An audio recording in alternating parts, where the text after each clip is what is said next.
Hello, my name is Riley Rao, and this is my presentation on the March 11th, 2011 earthquake and tsunami that happened right off the Tohoku coast of Japan. In this presentation, I'll walk you through where the earthquake appeared and how afterwards spiraled into events that terrorized all of Japan for years to come.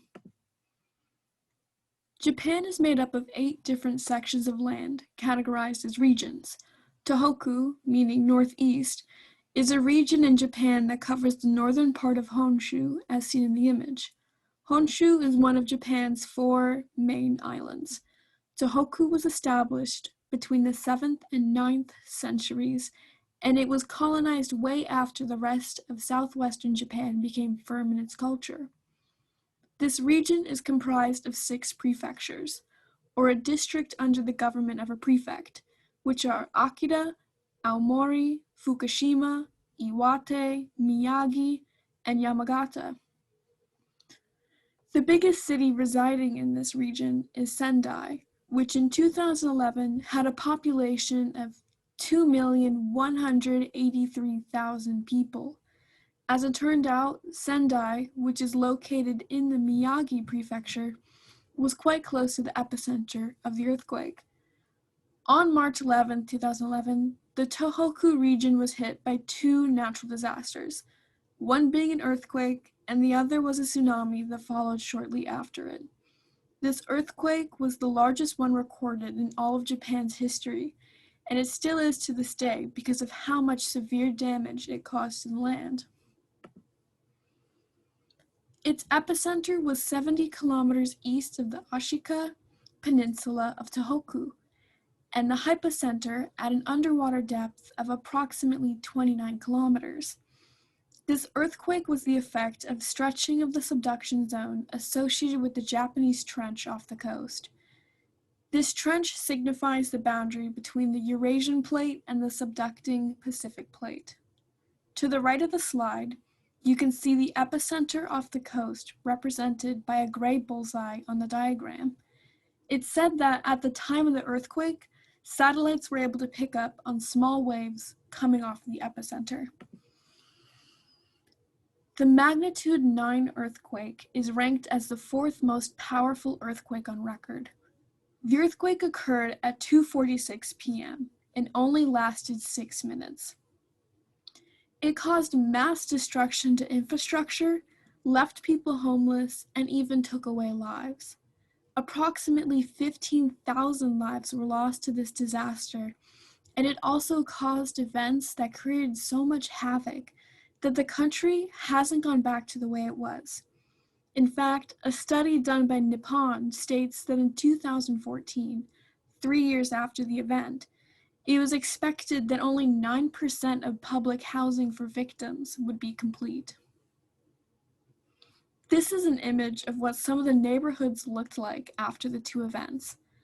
Not only were houses submerged and flooded with seawater, but their roofs were also lit ablaze by electrical fires and other mishaps.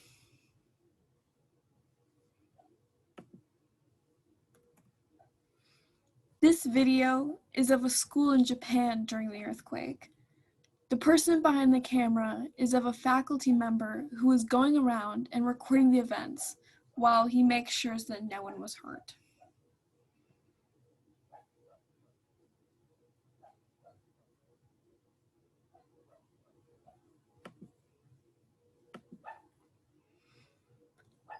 A mere 10 to 30 minutes after the tremors came the rushing waves of the tsunami, reaching astonishing heights of 11 to 12 feet and speeds all the way up to 500 miles per hour.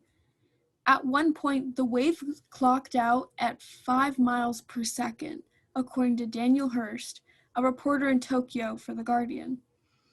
The whole tsunami was a massive 217 square mile wave that crushed everything in its path.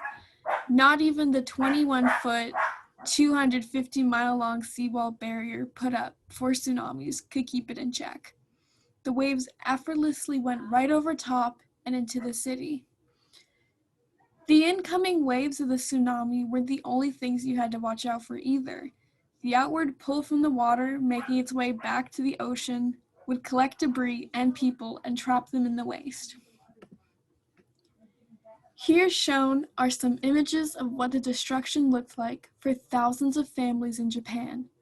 Everything from homes, waterways, forests, boats and cars, entire buildings, and even bridges succumbed to the immense power of the natural disasters. Japan was left blindsided by the events of March 11, and the worst part of all was the destruction wasn't over yet.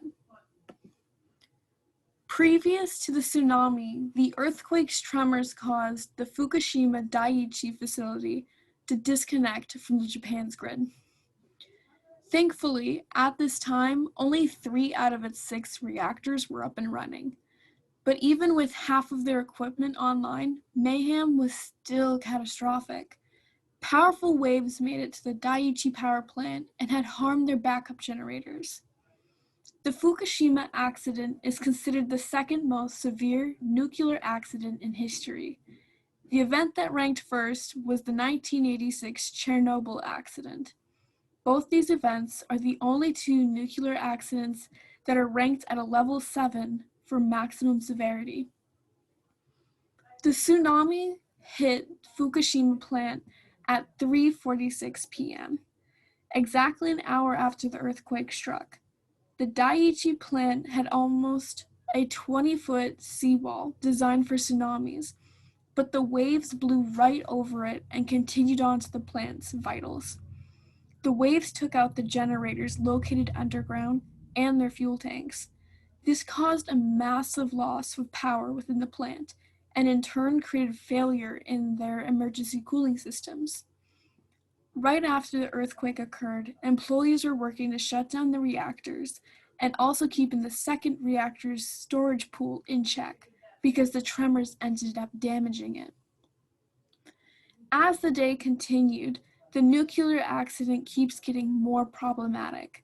As plant workers try to shut down the reactors, they actually ended up overheating and began breaking down. It wasn't until 11 o'clock that night that the government, more specifically Prime Minister Naoto Kan, called for an official evacuation for people in a 2-mile radius from the nuclear incident.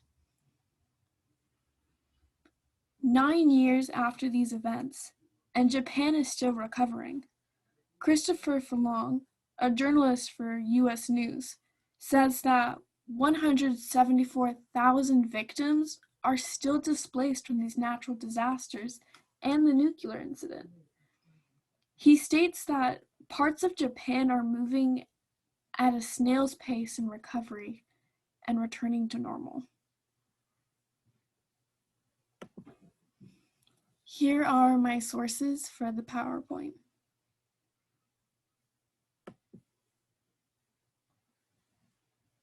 Thank you.